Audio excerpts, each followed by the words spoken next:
हम आपको सुनाते हैं सुभाष महरिया, जिनको टिकट दिया गया है। पहले बीजेपी में थे, फिर कांग्रेस में शामिल हुए। वो टिकट मिलने के बाद क्या कुछ कहते हुए नजर आए हैं, जरा सुनिए। कांग्रेस ने पहली अपनी सूची जारी की है, जिसमें सीकर लोकसभा क्षेत्र से सुभाष महरिया पर अपनी दावेदारी जताई है। और सुभाष महरिया वो नाम है जो अपने आप में एक अलग छवि भी रखता है, क्योंकि जिस समय भाजपा का दामन छोड़कर सुभाष महरिया कांग्रेस में शामिल हुआ था, उसी समय ये लोगों का एक कयास था कि लोकसभा चुनाव की टिकट कहीं कहीं सुभाष महरिया को मिलेगी, और लोगों का कयास हुआ और आज वो विराम भी लग गया और सुभाष महरिया पर कांग्रेस ने एक बड़ा दांव खेला है। बात करते हैं लोकसभा क्षेत्र की, तो सांसद सुबेनानंद सरस्वती को भाजपा ने पहले ही टिकट देकर के चुनावी मैदान में उतार दिया है।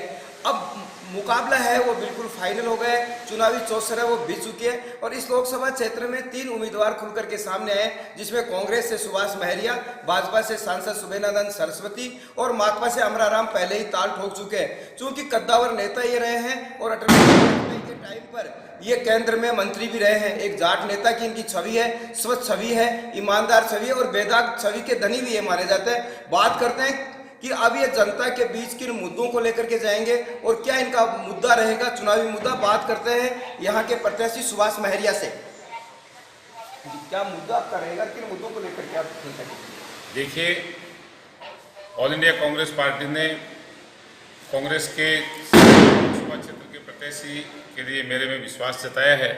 उसके लिए मैं सीईसी का, प्रदेश के सभी हमारे नेताओं का, मुख्यमंत्री जी का, प्रदेश अध्यक्ष जी का, हमारे जिले के नेताओं का, कार्यकर्ताओं का और सीकर लोकसभा क्षेत्र के 20,38,000 मतदाताओं का शुक्रगुजार हूं कि मेरे जैसे एक साधारण कार्यकर्ता के ऊपर विश्वास जताया। सबसे पहले तो मैं उन्हें धन्यवाद देना चाहूँगा। जहां मुद्दों की बात करते हैं, आप सब भली भांति जानते हैं कि 3 बार मैंने यहाँ से प्रतिनिधित्व किया है और सीकर लोकसभा क्षेत्र की आवाज़ देश की सबसे बड़ी पंचायत लोकसभा में बहुत जोर शोर से उठाई। 400 से ज़्यादा गांवों को सब काम किया। सबके सामने आज जो हालात हैं, उन हालातों में सीकर से 5 साल जिन्होंने प्रतिनिधित्व किया, 5 साल में जनता की भागीदारी की, वर्तमान सांसद ने भाई ये सब भली भांति जानते हैं।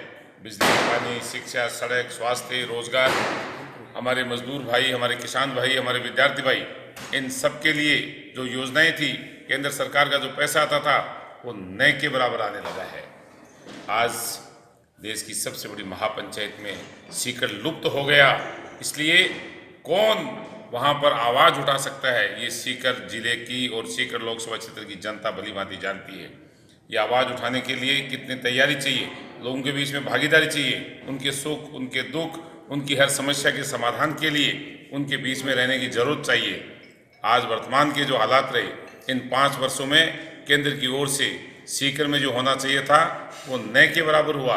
यहाँ की आवाज़ नहीं पहुँच पाई, यहाँ के लोग तरस गए और बदतमीजी के साथ यहाँ पर जिस तरह से बर्ताव किया गया यहाँ के जनप्रतिनिधि के द्वारा, उसको लोगों ने न बर्दाश्त किया है, न आने वाले समय में करेंगे। पहली प्राथमिकता क्या रहेगी आपकी? मेरी पहली प्राथमिकता है कि हमारे किसान भाइयों के लिए, हमारे पूरे लोकसभा क्षेत्र की जनता के लिए पानी की सबसे बड़ी समस्या है। दिन ब दिन जमीनी सतह का पानी नीचे जाता जा रहा है।